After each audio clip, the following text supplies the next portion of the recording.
Vamos orar. Boa noite, irmãos. Muito obrigado por sua participação, agradecer a sua participação, né? No grupo Estude Profecia. Boa noite, Hoje irmãos. nós iremos estudar o capítulo Muito obrigado 8 por sua de Daniel. participação, Mas agradecer a antes sua participação, de iniciarmos né? o estudo, vamos pedir a orientação de Deus através de uma oração. Vamos orar. Senhor Jesus, nosso Deus, nosso amado Pai, te agradecemos, Senhor, pelo dia de vida que o Senhor nos concedeu. Te agradecemos também por esta semana, porque o Senhor teve cuidado de todos nós. Pai amado que estás nos céus, perdoa os nossos pecados, que não haja separação entre nós e Ti, entre nós e o Espírito Santo. Que o Espírito Santo abra o nosso coração, o nosso entendimento, para compreendermos a palavra profética. É o que nós te pedimos, agradecidos em nome de Jesus. Amém. Queridos, muito obrigado. Agora, então, nós vamos iniciar o estudo de Daniel, capítulo 8.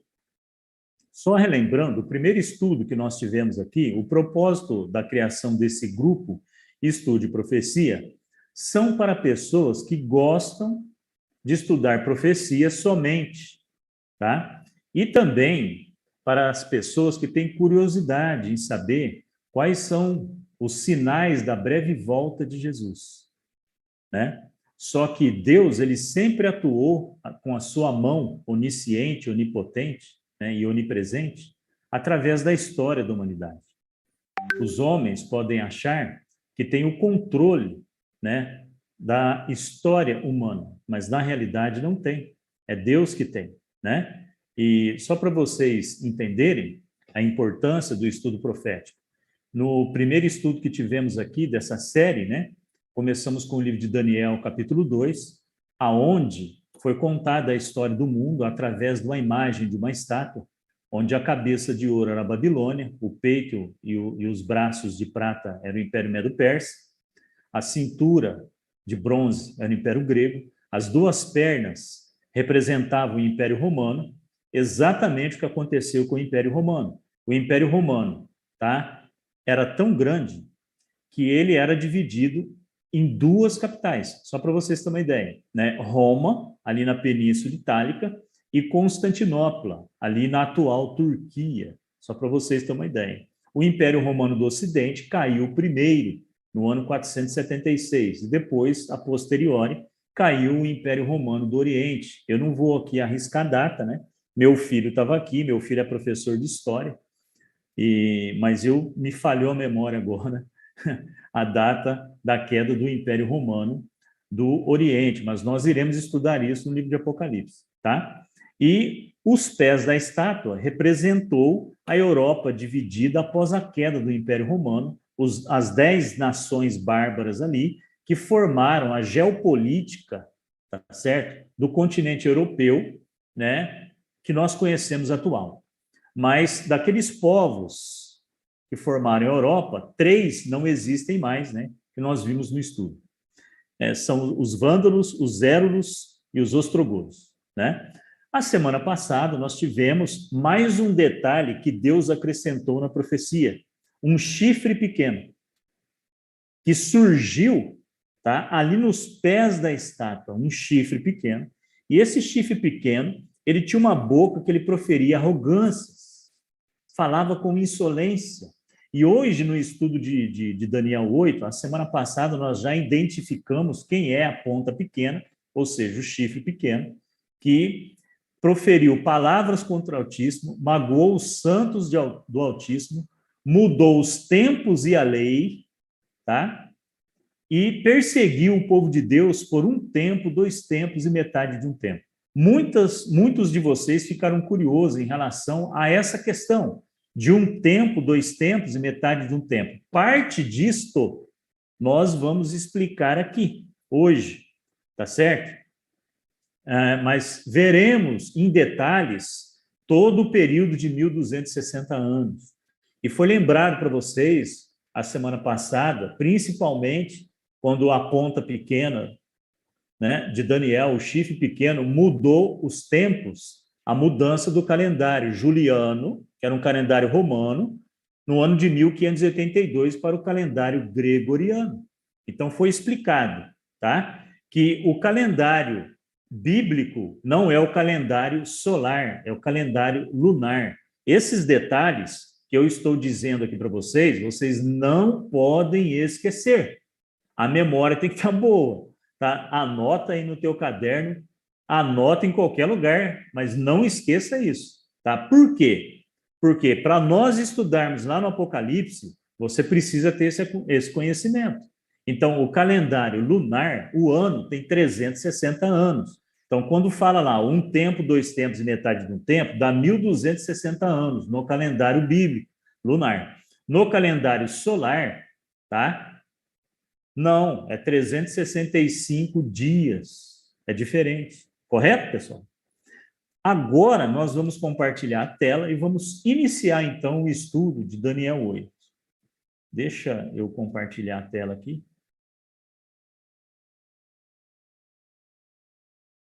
Muito bem. Eu acredito que vocês já estão vendo aí, tá? Deixa eu colocar aqui. Esse estudo aqui, ele é um estudo que, na realidade, não foi estudado com vocês ainda, o santuário, mas nós vamos estudar, tá? Então, nós vamos começar aqui hoje. Abra sua Bíblia, tá? Apesar de eu ter já prescrito, né, copiado o versículo bíblico, nós estamos usando a Bíblia aqui, Almeida Revista e Atualizada, esta é a versão. Tá? Se der um pouquinho de diferença, de diferente com a sua versão, mas a Bíblia é a mesma, tá bom? Então, vamos lá. Abra a sua Bíblia, acompanhe na Bíblia, tá bom? Diz aqui, no ano terceiro do reinado do rei Belsazar, lembra de Belsazar, que era neto de Nabucodonosor? O rei Belsazar foi o último rei de Babilônia, quando o Império Medo-Persa entrou e conquistou Babilônia, derrubou Babilônia, quando Ciro fez isso. Nós estudamos isso no primeiro estudo lá da estátua, tá bom? Então, ó, no ano terceiro do reinado do rei Belsazar, eu, Daniel, tive uma visão, depois daquela que eu tivera a princípio. Quando a visão me veio, olha, veja bem, quando a visão me veio, pareceu-me estar eu na cidadela de Suzã, que é a província de Elão, e vi que estava junto ao rio Ulai. Muito bem. Eu, então, levantei os olhos, versículo 3. Então levantei os olhos e vi, e eis que diante do rio estava o quê? Um carneiro, o qual tinha 2 chifres. E os 2 chifres eram altos, mas um mais alto do que o outro, e o mais alto subiu por último. Então, um carneiro que tinha 2 chifres, um chifre era mais alto que o outro, tá? E o mais alto subiu por último. Vi que o carneiro dava marradas, ou seja, cabeçadas, para o ocidente e para o norte e para o sul, e nenhum dos animais lhe podia resistir, nem havia quem pudesse livrar-se do seu poder. Ele, porém, fazia segundo a sua vontade e assim se engrandecia. Olha, eu já vou explicar aqui para vocês quem era o carneiro. Então, o carneiro, na profecia de hoje, simboliza o Império Medo-Persa. Correto? Por isso que um chifre era maior que o outro, porque os persas, tá? Na junção dos medos e dos persas, os persas, eles eram maiores do que os medos. Ele dava marrada para o ocidente, lógico. O Império Medo-Persa era um império do Oriente, então ele dava cabeçada para o ocidente, tá certo? E para o norte, e para o sul, e nenhum dos animais lhe podia resistir, nem havia quem pudesse livrar-se do seu poder. Ele, porém, fazia segundo a sua vontade, assim engrandecia. Agora, observa. No ano desculpa, eu voltei aqui. A visão do bode, tá? O versículo 5. Estando eu observando, eis que um bode vinha do ocidente. Da onde que esse bode vinha? O carneiro tá? Estava no Oriente e dava cabeçadas para o Ocidente. Ali, para o início, né? Ali do continente europeu, aonde ali, hoje, é a cidade de Istambul, que foi a antiga Constantinopla, a segunda capital do Império Romano, que depois se tornou Império Bizantino. Só para vocês, assim, memorizar o mapa, né? Quem gosta de geografia, correto? Então, ele estava dando, né, o carneiro marradas para o Ocidente, mas aqui o bode, ele estava no Ocidente, ou seja, ali no início, né, do continente europeu. Estando eu observando, eis que um bode vinha do Ocidente sobre a terra, tá? Mas sem tocar no chão. Ele não tocava no chão. Este bode tinha um chifre notável entre os olhos, um chifre só, notável entre os olhos. Vamos ver então o que aconteceu. Dirigiu-se ao carneiro que tinha os 2 chifres, correto? O qual eu tinha visto diante do rio, e correu contra ele com todo o seu furioso poder. Então, o carneiro, ele vinha sem tocar os pés no chão do Ocidente, com um chifre só entre os olhos, e com todo o seu furioso poder. Viu chegar perto do carneiro e, enfurecido contra ele, o feriu e lhe quebrou os 2 chifres, pois não havia força no carneiro para lhe resistir. E o bode o lançou por terra e o pisou aos pés. E não houve quem pudesse livrar o carneiro do poder dele. Impressionante, né? Na profecia da estátua, qual foi o reino que sucedeu o Império Medo-Persa? O grego. Este bode representa o Império Grego. Existe até um filme muito famoso, né? Os 300 de Esparta, né?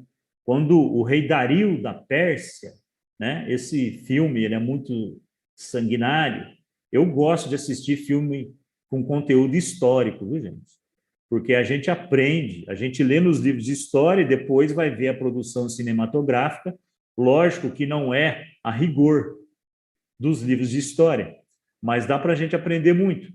Então, várias vezes o Império Persa tentou, né, conquistar a Grécia e não conseguiu. Por quê? Porque antes de existir esses povos, a Bíblia já estava falando, né? Olha só, são 2.500 anos de história, meus queridos. Antes de nascer Alexandre o Grande, que derrotou Dario, tá? E acabou com o Império Medo-Persa, aqui o Império Grego, representado pelo bode, que vence o carneiro de 2 chifres, com um chifre maior que o outro. Por quê? Os persas eram maiores do que os medos, por isso que é Medo-Persa. Então, o bode aqui representando a Grécia, ele quebra os chifres do carneiro e derrota o carneiro. Muito bem, vamos continuar. 4 chifres. Observe que na cabeça desse bode, que aqui está representado pelo Império Grego, quando Alexandre o Grande, o que nós aprendemos lá no estudo da estátua? Está lembrado? Agora nós estamos ligando um ponto com o outro. Daqui para frente vai ser assim. Então, durante o estudo, não divague a sua mente para outro lugar, porque tem detalhes que eu sempre vou estar lembrando vocês vão ter que lembrar. Tá certo? Vão ter que lembrar. Porque é importantíssimo. Lembra lá no estudo da estátua que Alexandre o Grande, né, é representado ali, né, a Grécia, pela cintura de bronze. E na semana passada era representado por um leopardo de 4 cabeças, porque quando Alexandre morreu, tá, o seu Império Grego, o Império Grego começava ali na Europa e terminava na Índia. Pegava ali toda aquela região, tá certo? Né? Que a gente vê ali de Israel, do Iraque, do Irã, da Arábia Saudita e até a Índia. Foi enorme. O Império pegava o Egito também, é o Império Grego. Quando Alexandre Grande morre, meus queridos, o seu império é dividido pelos seus 4 generais. Tá lembrado? Por isso que o leopardo com asas tinha 4 cabeças. Impressionante, né? Tá vendo? Deixa eu ver se eu lembro. É Lisímaco, Ptolomeu, Seleuco. Eu não vou lembrar do outro. Mas são 4 generais ali que dividiram, né? Então, o bode se engrandeceu sobremaneira, e na sua força quebrou-se-lhe o grande chifre. Ah lá, quebrou-se-lhe o grande chifre. Quando Alexandre o Grande morreu, quebrou-se-lhe o grande chifre. E em seu lugar saíram 4 chifres notáveis para os 4 ventos do céu. Lógico, o império, né, grego, ele foi dividido entre os 4 generais de Alexandre, correto? Ah, o último general é Cassandro, tá? Lembrei do nome dele. Cassandro ficou ali na Grécia mesmo, tá bom? Então vamos lá. Daniel teve.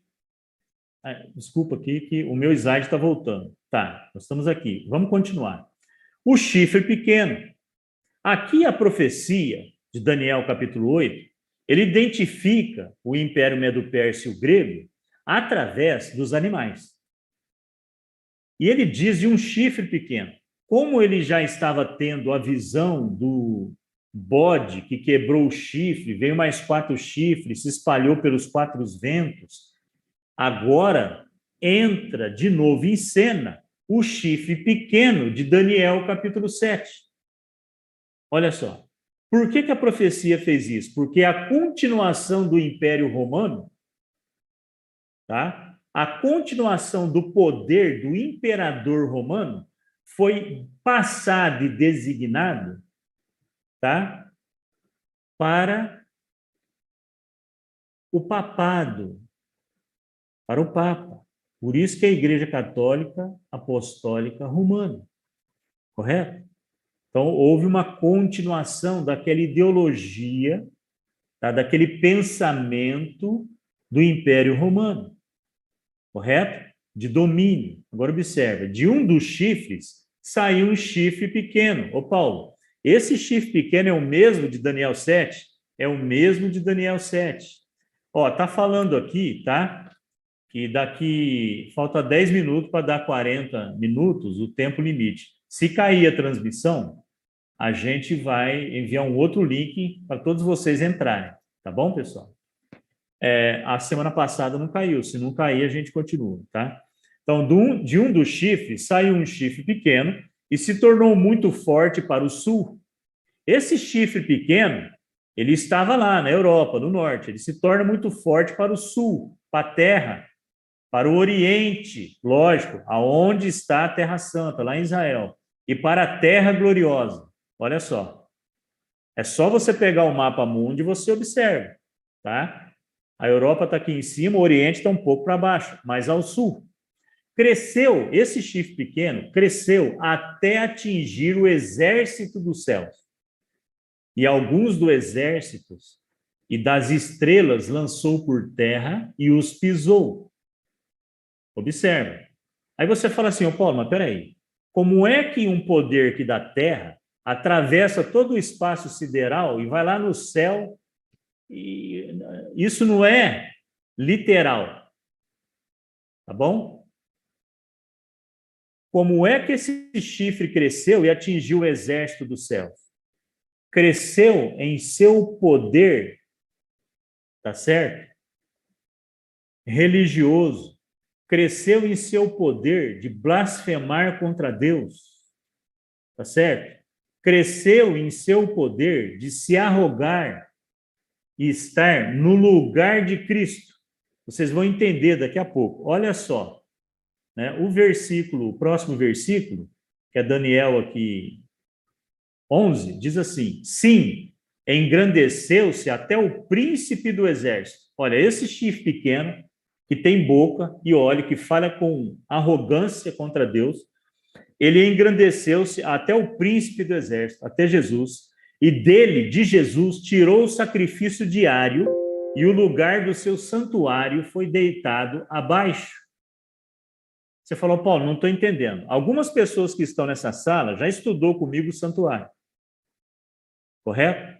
Você não estudou ainda, mas vai estudar semana que vem, porque eu não posso ir para Daniel 9 sem estudar com você o santuário e algumas coisas, senão você não vai entender. Agora observa, sim, engrandeceu-se até o príncipe do exército, até Jesus. esse chifre pequeno, ele se engrandeceu para afrontar Jesus lá no céu. Não é que literalmente ele foi lá no céu, tá certo? E dele, de Jesus, tirou o sacrifício diário, e o lugar do seu santuário foi deitado abaixo. O que é sacrifício diário? Nós vamos ver agora. Você não vai ficar com dúvida. O exército, versículo 12, lhe foi entregue com o sacrifício diário por causa das transgressões e deitou por terra a verdade e o que fez prosperou. O chifre pequeno, um poder religioso, deitou por terra a verdade de Deus? Deitou. O chifre pequeno em Daniel 7, o que ele fez? Ele mudou a lei de Deus. Na realidade, a lei de Deus não está mudada. Mas aqui na terra, ele mudou. E mudou também a contagem do tempo. E fez muito mais coisas que a gente vai perceber. Agora, observe, meus queridos. Se você pertence, né, a uma denominação religiosa que está seguindo os passos do chifre pequeno, tá? Eu te dou um alerta aqui. Vai chegar um momento na profecia, que a profecia, né, vai te mostrar tanta coisa, tá? Que você vai começar a entender que você precisa tomar uma decisão na sua vida. E essa decisão é simples, é estar do lado de Deus ou do lado do anticristo. É você quem decide. Eu não posso decidir por você, porque é a minha decisão. Eu fiz há mais de 30 anos atrás. Eu já disse para você que a nossa fé precisa ser racional. Nós não podemos crer por crer. Deus que é o nosso culto racional. A profecia é isso. Ela mostra o passo a passo. Como é que o chifre pequeno afrontou a Deus lá no céu e tirou o sacrifício diário de Deus, tá? E deitou o santuário de Deus para baixo, derrubou o santuário de Deus. E com o sacrifício diário, por causa das transgressões, e deitou por terra a verdade, e o que fez prosperou. Hoje, todo mundo cristão, ao invés de guardar o sábado, guarda o domingo. Porque é ensinado para você, aí, que a lei de Deus foi abolida. Só que as pessoas que falam isso, não ensinam para você que lei de Deus não é lei de Moisés. No mundo religioso hoje, muitas pessoas confundem lei de Moisés com lei de Deus. Quem disse que a lei de Deus é a lei de Moisés? Não tem nada a ver. E a Bíblia vai te mostrar. E quando você vê isso, vai depender de você continuar acreditando na mentira do chifre pequeno que deitou a verdade por terra e o que fez prosperou, ou acreditar na Bíblia como ela é. Ou você rasga a Bíblia e joga lá fora, ou você acredita no chifre pequeno. É simples. Todas as igrejas obedecem à autoridade da Igreja de Roma. Todas as igrejas evangélicas e igrejas protestantes, hoje, obedecem à autoridade do dia de Roma. E eles ainda mentem para você que o domingo é o dia de guarda, porque Jesus ressuscitou no domingo. Mas nós vimos ontem, a semana passada, que o memorial da ressurreição de Cristo é a cerimônia do batismo, não é o dia do sol. Nós mostramos para você. Agora, o que é, então, sacrifício diário? Você está preparado? Então, se prepare. Porque nós vamos estudar agora o que é sacrifício diário. Vamos pegar Pega a sua Bíblia aí, ó. Abre a sua Bíblia em Êxodo 29, Êxodo capítulo 29. Tá? É o segundo livro da Bíblia, livro de Êxodo, capítulo 29. Muito bem. Vamos ler do versículo 39 ao 43. Algumas pessoas aqui já sabem o que é sacrifício diário. Algumas já sabem, porque já estudou aí o santuário, já estudou comigo lei de Moisés, já estudou comigo várias coisas. Então, mas quem não sabe, você vai estudar também. Então, ó, Êxodo 29, do 39 ao 43. Vamos ler. Vamos ler do 38, tá? Êxodo 29, do 38 ao 43. Isto, está aqui na Bíblia, ó, tá? Estou lendo a Bíblia aqui. Então, ó, deixa eu erguer mais a minha Bíblia, para vocês verem que eu estou lendo a Bíblia mesmo. Olha lá. Ó. Isto é o que oferecereis sobre o altar: 2 cordeiros de 1 ano, cada dia, continuamente. Então, 2 cordeiros de 1 ano, cada dia, continuamente. Um cordeiro oferecerá pela manhã, e o outro ao pôr do sol. Um cordeiro era oferecido de manhã, e o outro à tarde, ao pôr do sol. Lembra que eu expliquei semana passada? Como é que era contado o tempo? Vocês estão lembrados, gente? Né? Quem está ouvindo aí, faz um joinha aí para mim, assim, ó. Só assim. Estão lembrados como era contado o tempo? Né? Quando o sol se põe, você olha na linha do horizonte e não vê mais o sol, este período é chamado na Bíblia de tarde. Então, tarde na Bíblia não é depois do meio-dia. Esquece isso, tá? Então, olha aqui, ó. Um cordeiro oferecerás pela manhã e o outro ao pôr do sol. Versículo 40. Com um cordeiro, a 10ª parte de um efa de flor de farinha, amassada com a 4ª parte de um hin de azeite batido, para libação, a 4ª parte de um hin de vinho. Depois você vai saber hin, tá? O hin era uma medida. Um copo, uma jarra, 200 gramas, um exemplo, tá? Na sua Bíblia, atrás dela, deve ter referência de quantidade. Qual era a quantidade de um hin? Bom, versículo 41. O outro cordeiro oferecerás ao pôr do sol, como oferta de manjares e libação, oferta de manjares, e a libação, como de manhã, de aroma agradável, oferta queimada ao Senhor. O versículo 42. Este será o holocausto. Está escrito aqui, ó, 42. Este será o holocausto contínuo por vossas gerações, à porta da tenda da congregação perante o Senhor, aonde vos encontrarei.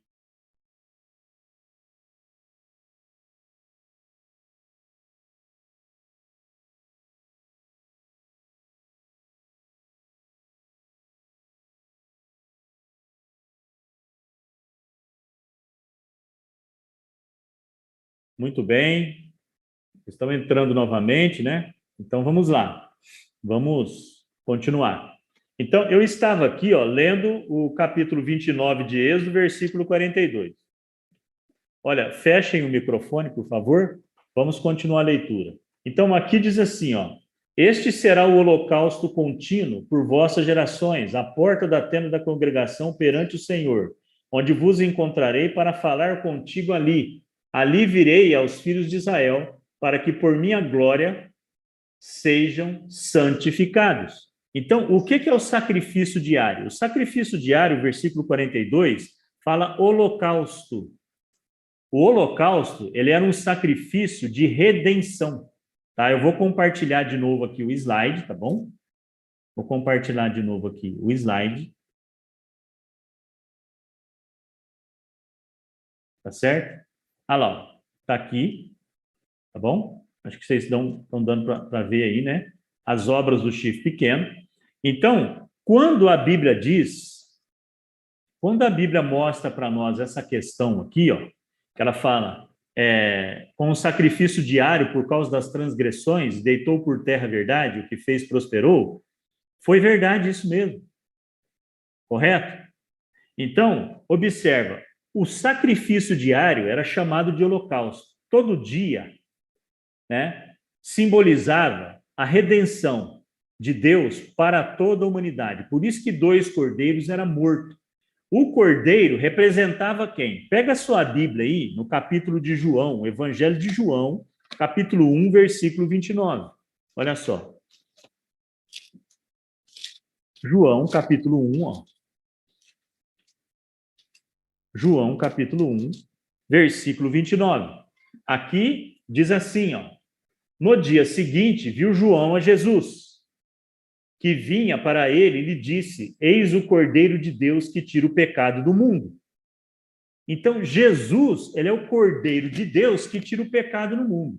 No sacrifício, tá, diário, era morto 2 cordeiros, um pela manhã e o outro ao pôr do sol. Era holocausto, a oferta chamava-se holocausto, esse sacrifício, simbolizando a redenção de Deus por toda a humanidade. Aí você fala assim, né?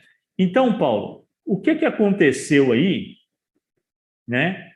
Que como esse poder tirou, tá? Tirou aí o poder de Jesus. Ó, eu vou mostrar um negócio para vocês aqui. Deixa eu tirar esse slide aqui, tá? Deixa eu compartilhar aqui para vocês, tá?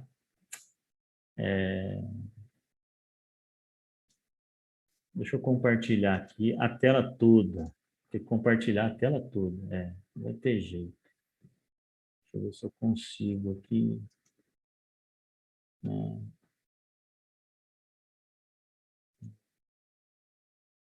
É que eu queria mostrar quero, né? Queria não, quero mostrar para vocês aqui algo muito importante. Deixa eu ver se eu consigo aqui.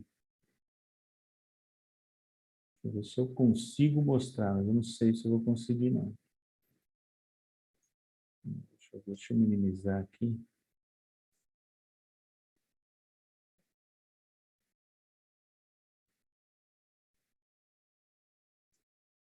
Aqui, ó. Vocês estão conseguindo ver essa notícia aqui? Tá, quem está conseguindo ver, faz um joinha aí para mim, só para eu ver se vocês estão vendo a tela. Pessoal, me dá um retorno. Me dá um retorno, muito bem. Dá só uma olhada aqui, como é que o papado, que representa o chifre pequeno, tá, tirou o sacrifício diário de Cristo. Tá? O sacrifício diário não é a redenção, por isso que era oferecido um cordeiro de manhã, outro à tarde? Muito bem. O único poder aqui na Terra, o único poder no planeta Terra que diz que pode perdoar pecado, absolver as pessoas de pecado, é o poder papal. Não tem outro. E todo mundo tá igual eu, né? Tá careca de saber que isso é verdade. Ó, esse site aqui é BBC News, tá? É o site de Londres, ó. BBC News, aqui do Brasil, tá? A matriz é em Londres, mas a BBC está no Brasil também. Os superconfessores que o Papa enviará para perdoar pecados graves pelo mundo. O que está escrito aqui? 17 de fevereiro de 2016. Só que isso não começou em 2016, tá? Nós vamos estudar no Apocalipse quando é que começou isso. O Papa Francisco enviará mais de 1.000 padres em uma missão global de perdão a pecados graves, que normalmente só o próprio pontífice, só ele, só o próprio pontífice ou altas autoridades da Igreja Católica podem absorver. Você está vendo o que é sacrifício diário? O chifre pequeno falou assim, ó, não precisa resolver problema de pecado lá no céu, não. Lá no santuário do céu. Ele deitou por terra a verdade. É aqui que nós vamos resolver agora. Agora é comigo. O problema de pecado da humanidade aqui é comigo agora. Eu vou ler para você de novo. O Papa Francisco enviará mais de 1.000 padres em uma missão global de perdão a pecados graves, que normalmente só o próprio pontífice ou altas autoridades da Igreja Católica pode absolver. Os missionários da misericórdia, apelidados de superconfessores, receberam a incumbência especial por conta do ano jubileu do Vaticano, que termina em novembro. Francisco tem dito com frequência que a Igreja precisa ser menos rígida e crítica e declarou este ano como no Ano Santo da Misericórdia para divulgar uma mensagem de perdão, especialmente entre católicos que se afastaram da fé e buscam motivos para retomá-la. Em uma cerimônia no Vaticano, na última terça-feira, o Papa falou para cerca de 700 dos padres escolhidos, dizendo que os penitentes devem ser recebidos com os braços abertos, em vez de serem julgados com um senso de superioridade. Muito bem. Vocês estão vendo aqui, ó, né, que o que está falando na Bíblia é correto. A Igreja Católica, tá certo? Ela jogou o sacrifício de Cristo por terra, tá certo? Dizendo o seguinte, né? Desde a Idade Média, tá? Ele absolve as pessoas dos pecados. Então, ninguém pode absolver a não ser Cristo. Bom, muito bem. Vamos agora compartilhar aqui o estudo novamente. Vamos continuar com o estudo. Bom, a gente viu aqui o chifre pequeno, o versículo 13 e 14, tá? Versículo 13 e versículo 14. Mas antes, tá, de ler o versículo 13 e versículo 14, só para você, assim, não ter mais dúvida, tem gente que pensa que o anticristo é um político, né? Como é que anticristo pode ser um político? Não é político, né? O anticristo, tá? Ele tem o poder do Estado com ele e o poder religioso com ele. Você está entendendo? No mundo hoje, só existe um poder que se enquadra nessa questão. Por que eu estou falando isso? Pega a sua Bíblia aí, em 2 Tessalonicenses. Eu vou deixar assim, você com um pouco de dúvida, mas no livro de Apocalipse você vai estudar. Pega 2 Tessalonicenses, capítulo 2, versículo do 1 ao 4. Olha só. 2 Tessalonicenses, capítulo 2, Filipenses, Tessalonicenses. 1 Tessalonicenses, 2 Tessalonicenses, tá? Capítulo 2, versículo do 1 ao 4. Olha, o anticristo, ele tem a ver, se Cristo é um poder real, e Cristo, ao mesmo tempo que é real, tem a ver com religião, o anticristo, ele também tem que ter um poder real. E ele tem que ter também, tem a ver também com religião. Aqui, nesta terra, só existe um poder que se enquadra nisso. Tá certo? É o Vaticano. O Vaticano, ele é um país, ele é uma monarquia eletiva. Monarquia, é rei. Tá? E tem a ver com religião. Então, quando você olha para a Igreja Católica é um poder do Estado junto com o poder religioso. É isso. Vocês estão compreendendo, meus queridos? Não acredita em mim, eu já falei para você não acreditar. Vai pesquisar. Pesquisa aí, Vaticano. Como é que é o Vaticano? O Vaticano é um país. Pesquisa aí agora no seu computador, se você tiver aí. Pode pesquisar. Qual é o menor país do mundo? Coloca aí no Google. Você vai ver lá, Vaticano. País é uma monarquia eletiva e tem a ver também com religião. Dá só uma olhada, o anticristo. Olha aqui. Irmãos, no que diz respeito à vinda, eu estou lendo 2 Tessalonicenses, capítulo 2, versículo do 1 ao 4. Irmãos, no que diz respeito à vinda do nosso Senhor Jesus Cristo e à nossa reunião com Ele, nós vos exortamos a que não vos demovais da vossa mente com facilidade e nem vos perturbeis, quer por espírito, quer por palavra, quer por epístola, como se procedesse de nós, supondo que tenha chegado o dia do Senhor. Ou seja, no que diz respeito à vinda do Senhor Jesus Cristo e à nossa reunião com Ele, nós vos exortamos a que não vos demovais da vossa mente com facilidade e nem vos perturbeis, quer por espírito, quer por palavra, quer por epístola, como se procedesse de nós, supondo que tenha chegado o dia do Senhor. Ou seja, Jesus ele não vai vir sem antes, tá?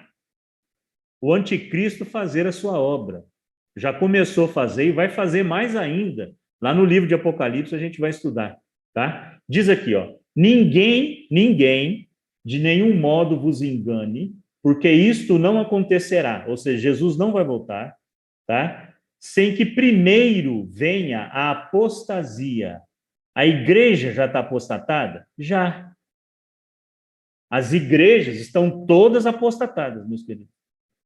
As igrejas que estão seguindo o que o chifre pequeno estabeleceu como verdade, estão nesse balaio aqui, estão apostatadas.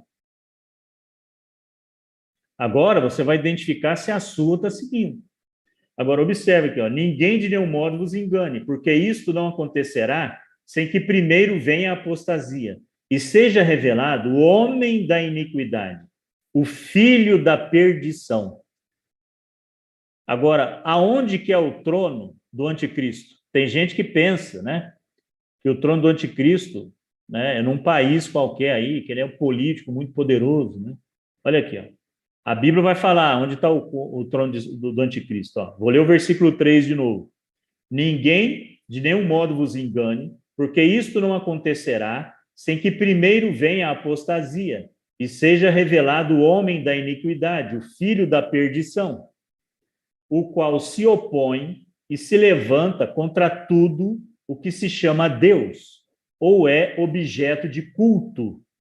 Ele se opõe e se levanta a tudo que se chama Deus, ou é objeto de culto a Deus. É o chifre pequeno, que fala com insolência e arrogância contra Deus. Dá só uma olhada. O qual se opõe e se levanta contra tudo que se chama Deus ou é objeto de culto, a ponto de assentar-se no santuário de Deus.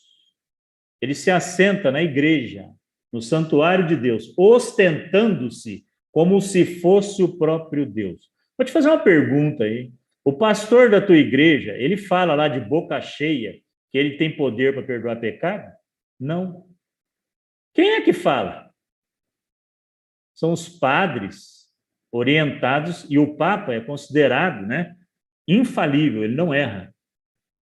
Então, meus queridos, está aqui. A Bíblia está falando, ó, o que nós lemos lá em Daniel 8, a Bíblia está falando aqui. O chifre pequeno não atacou o santuário, não deitou a verdade por terra? Está aqui, ó. Vou ler de novo. O qual se opõe e se levanta contra tudo que se chama Deus ou é objeto de culto a Deus. Tá? A ponto de assentar-se no santuário de Deus, ostentando-se como se fosse o próprio Deus. Bom, meus queridos, eu sei que isso é chocante. Eu quero dizer aqui uma coisa com muito amor e carinho para você que é católico e está participando dessa série de estudo. Você não tem nada com isso. Viu, meu querido? Sabe por quê? Eu vou te explicar. A maioria dos católicos são excelentes cristãos. São bons cristãos. Vocês não é culpado pelas obras, não são culpados pelas obras do papado, do chifre pequeno, dos líderes da igreja de vocês. E o que eles fizeram no passado. Vocês não são culpados. Eu vou te falar uma coisa. Eu fui coroinha, nasci católica, aprendi a amar Jesus na igreja católica. Fui coroinha, professor de crisma e fui filho de Maria. Eu pertencia a São José do Rio Preto, na Basílica Menor de Nossa Senhora Aparecida, eu era filho de Maria. Só que eu comecei a estudar a Bíblia e contra a história e contra fatos não há argumento. Vocês estão entendendo? Então, a questão aqui é esta. Vocês não são culpados, se você é católico, pela apostasia que aconteceu no passado e continua até hoje. E se você não é católico, é evangélico e protestante, eu devo dizer para você o seguinte, também você não é culpado, tá? Pelo ensino que está tendo ali, um ensino equivocado de que a lei de Deus foi abolida, você está entendendo? E outras coisas mais, né, que a gente vai estudar aí, tá bom? Então, vamos lá, pessoal. Deixa eu passar aqui o versículo 15, que agora a gente está indo para o final. O estudo de hoje vai ser um pouco menor, tá?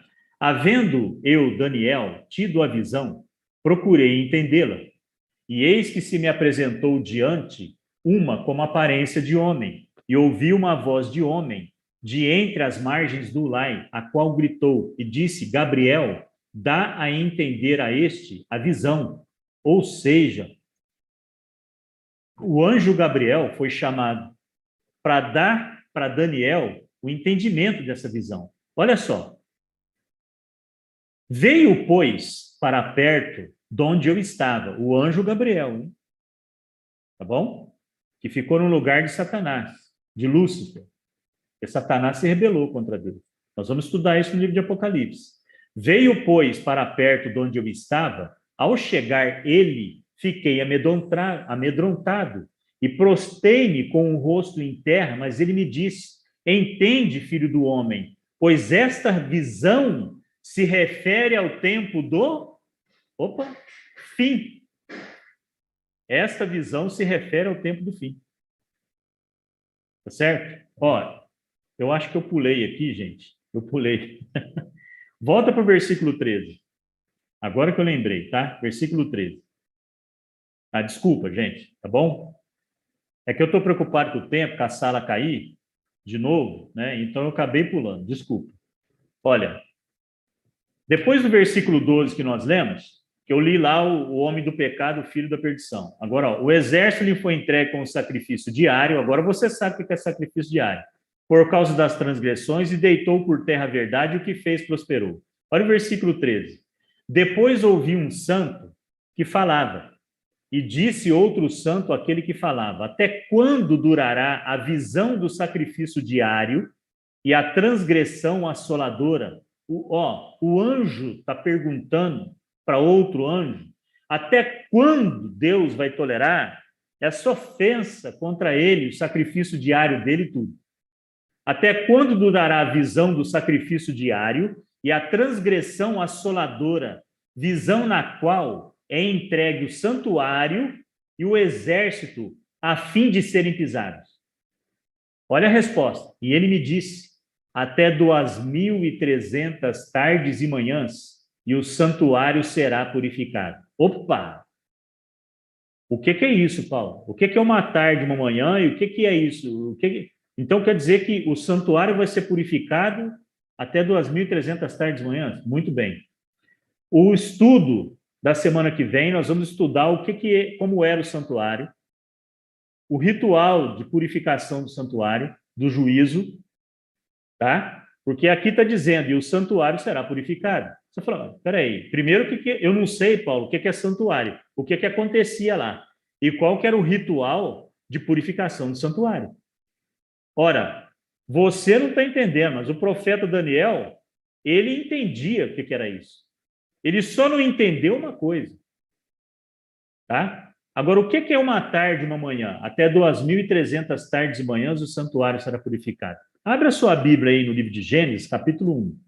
Pessoal, se esse negócio cair, a gente vai ter que entrar de novo, tá? Não vai ter jeito. Então, vamos lá. Abra sua Bíblia aí em Gênesis 1, no versículo 5. Eu preciso passar esse conteúdo para vocês, senão você não vai entender nada no livro de Apocalipse. Não vai adiantar nada. É tempo perdido. Então, ó, o que é uma tarde e uma manhã na Bíblia? Gênesis 1. Abra sua Bíblia, Gênesis 1, capítulo 1. Acompanha comigo. No princípio, ou seja, quando Deus criou a terra. No princípio criou Deus os céus e a terra. A terra, porém, estava sem forma e vazia, e havia trevas sobre a face do abismo. E o Espírito de Deus pairava por sobre as águas. E disse Deus: haja luz, e houve luz. E viu Deus que a luz era boa. E fez Deus separação entre luz e trevas. Chamou Deus a luz dia, e as trevas noite. Houve tarde e manhã, o primeiro dia. Tarde e manhã, tarde. Ali, ó, quando não é noite ainda. Depois que o sol se põe, ainda não é noite. Fica aquela penumbra. Aquilo lá é tarde na Bíblia. Aí vem a noite, 12 horas escuras. Aí o dia amanhece, 12 horas claras. Manhã. Tarde e manhã, o primeiro dia. É assim que se conta o dia, tá? Não é da meia-noite à meia-noite. Nada começa pela metade. Já expliquei isso semana passada. Versículo 8. E chamou Deus ao firmamento os céus. Houve tarde e manhã, o segundo dia. Vamos ler o versículo 13. Olha lá, ó. Houve tarde e manhã, o terceiro dia.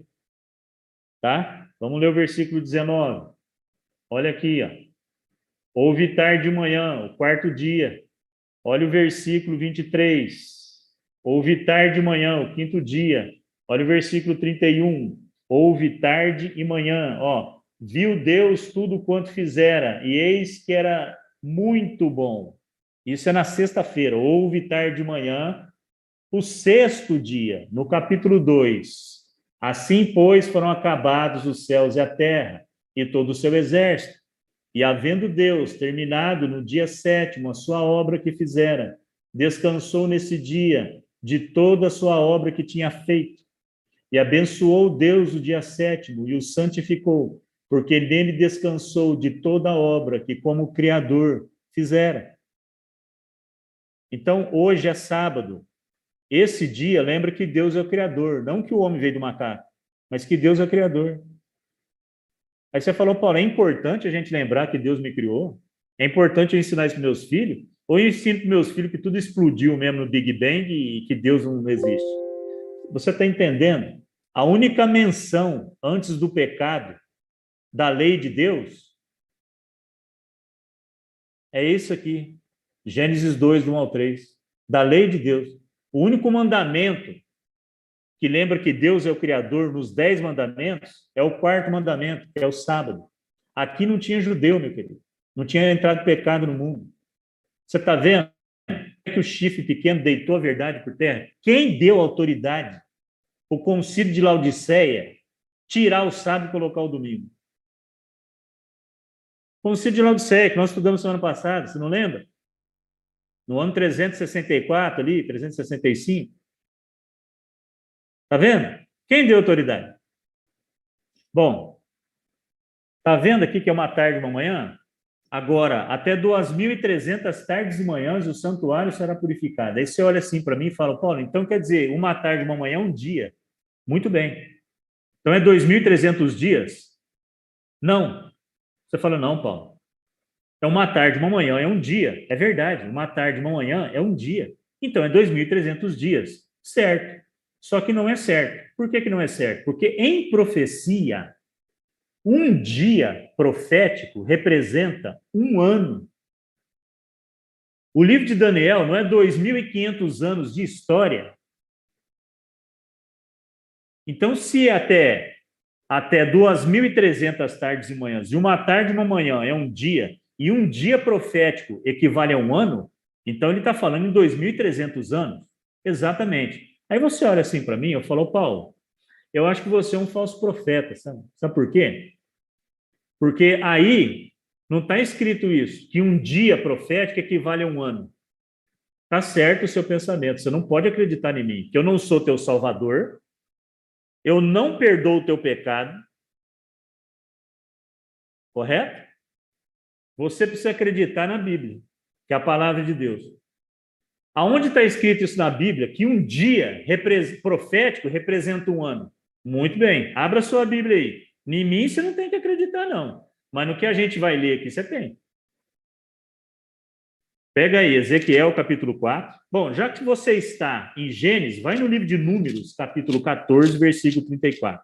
Um pouco à frente aí, ó. Você vai passar Êxodo, Levítico, Números, capítulo 14. Olha só. Capítulo 14, ó. Números 14, versículo 34. Está aqui, ó. Versículo 34. Achou? Na tua Bíblia aí? Então, vamos ver aqui. Segundo o número dos dias em que espiastes a terra, 40 dias.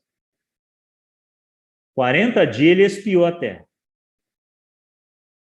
Segundo o número dos dias em que espiastes a terra, 40 dias, cada dia representando um ano. Olha lá, ó. Levarei sobre vós as vossas iniquidades, 40 anos, e tereis experiência do meu desagrado. Cada dia representando um ano. Viu? Agora, vamos lá para o livro de Ezequiel, capítulo 4, versículos 6 e 7. O que está escrito lá? Livro de Ezequiel, vamos lá. Você vai passar aí o livro de Jeremias, tá? Ezequiel. Muito bem. Pega aí, capítulo 4 do livro de Ezequiel. Muito bem aqui, capítulo 4, Ezequiel 4, versículos 6 e 7. Vamos lá então, pessoal? Ezequiel 4, 6 e 7. Aqui diz assim: quando tiveres cumprido estes dias, deitar-te-ás sobre o teu lado direito, e levará sobre ti a iniquidade da casa de Judá. 40 dias te dei, cada dia por um ano. Voltareis, pois, o vosso rosto para o cerco de Jerusalém, com o seu braço descoberto, e profetizarás contra ela. Cada dia por um ano. Então, aqui na profecia do livro de Daniel, onde você está vendo aqui no slide, o anjo disse para ele, essa visão aí que você viu, desse poder, né, afrontando a Deus, subindo no santuário dele e fazendo, pintando e bordando, ele me disse, até 2.300 tardes e manhãs, e o santuário será purificado. Veja bem, é o santuário que ia ser purificado, mas esse poder não ia cessar de afrontar a Deus. O versículo 14 ele é claro, ele não diz que esse poder deixar de afrontar a Deus. Ele disse que o santuário ia ser purificado. É o que você vai estudar semana que vem. O que é santuário? Qual era o ritual de purificação? Muito bem, vamos passar aqui então para o versículo 15. Tá? Havendo eu, Daniel, tido a visão, procurei entendê-la, e eis que se me apresentou diante uma com aparência de homem. E ouvi uma voz de homem de entre as margens do Ulai, a qual gritou e disse, Gabriel, dá a entender a este a visão. Gabriel que ficou no lugar de Lúcifer, de Satanás. Uma visão para o tempo do fim.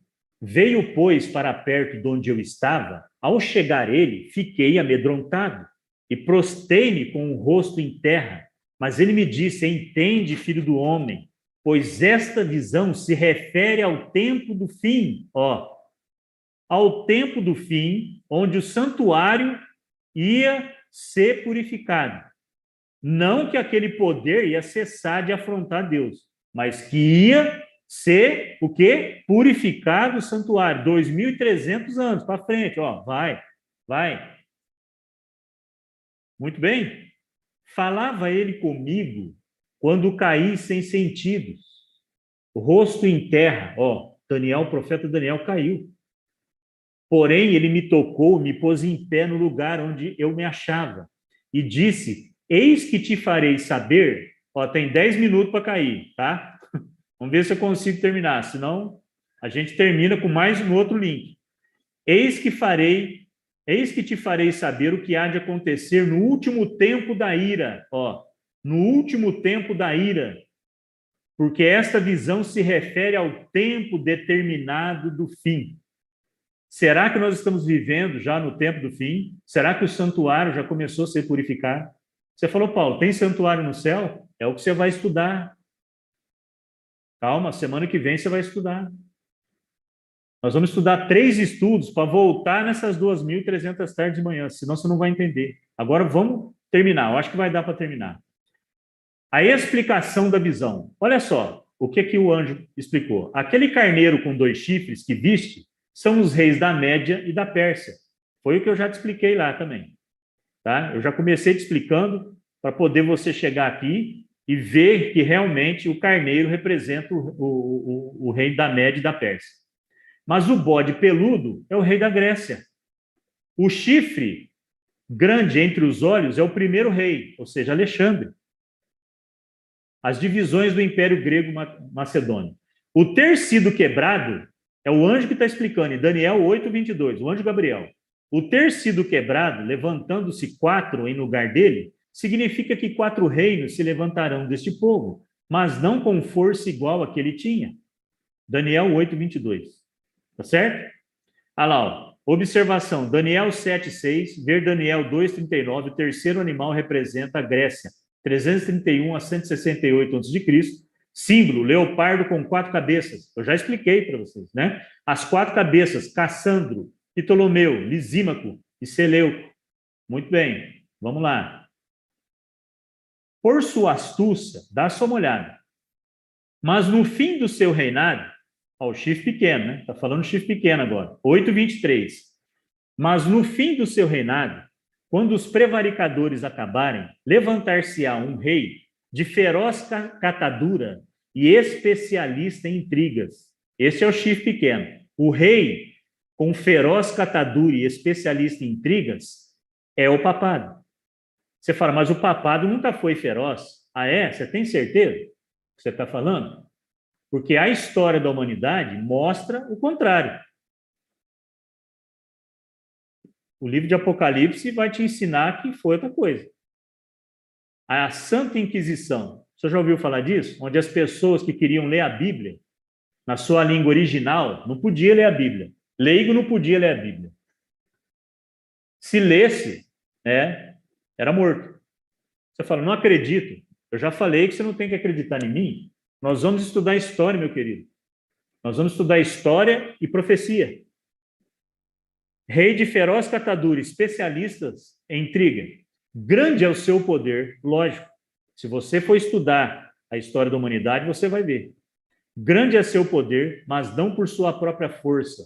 Ótimo. Quem é que está por trás do anticristo? Será que é Pai, Filho e Espírito Santo? Ou é Satanás? Já estou falando aqui a real para você. Sem, assim, dourar a batata, sem dourar a pílula. Então, eu já disse para você, né? Vamos estudar o livro de Apocalipse, a história. Se a história falar que esse rei não foi de feroz catadura, ótimo. Agora, se tiver mostrado lá que houve pessoas que morreram na fogueira, houve pessoas que foram torturadas, houve pessoas que morreram, né? Porque queriam ler a Bíblia na sua própria língua materna, ou o inglês lendo inglês, o alemão lendo alemão. Se não aconteceu nada disso, tudo bem. Mas se aconteceu, né, a gente tem que acreditar que antes de isto acontecer, a Bíblia já estava dizendo que ia acontecer. Grande é o seu poder, lógico, mas não por sua própria força. Causará estupendas destruições. Prosperará, prosperou, e fará o que lhe aprouver. Destruirá os poderosos. O Papa tinha poder para destruir os poderosos. E o povo santo. Quem perseguiu o povo santo? Agora, quem são os santos na Bíblia? Pega aí Apocalipse 14. Pega aí Apocalipse 14. Né? Então, tem gente que fala assim, quem que é santo, né? Qual a característica do santo? Né? Apocalipse 14, olha só. O que a Bíblia fala? Aqui, ó, 14, 12. Apocalipse 14, 12. Aqui, ó. Aqui está a perseverança dos santos, os que guardam os mandamentos de Deus e a fé em Jesus. Opa, mas peraí, os mandamentos de Deus, a minha igreja ensina que foi abolido? Mas a Bíblia, no livro de Apocalipse, no Novo Testamento, não fala que foi abolido. Engraçado, né? Tem alguma coisa errada, hein?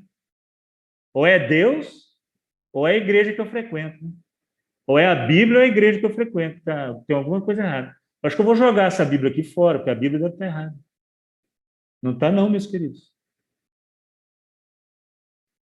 Aqui está a perseverança dos santos, os que guardam os mandamentos de Deus e a fé em Jesus. Mas os 10 mandamentos, esse negócio de sábado não é coisa de judeu?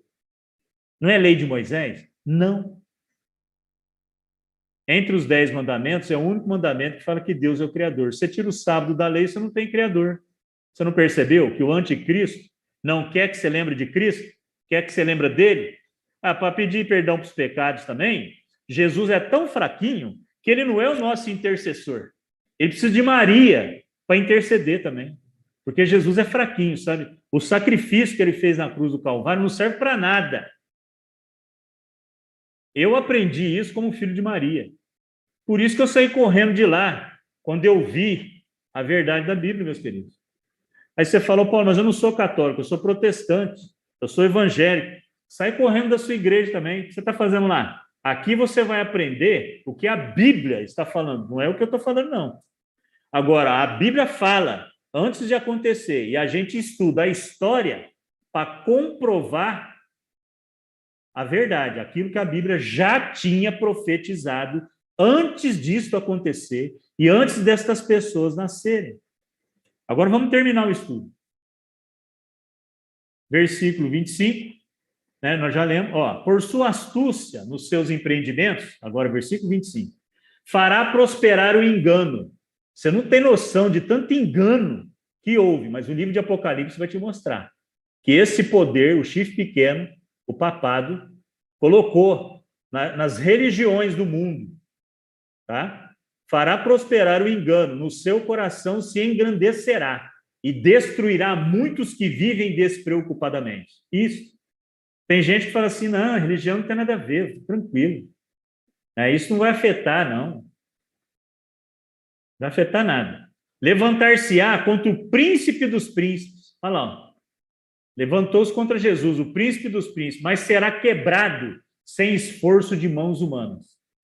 Nenhum poder na terra vai conseguir derrubar o papado e o poder que ele tem.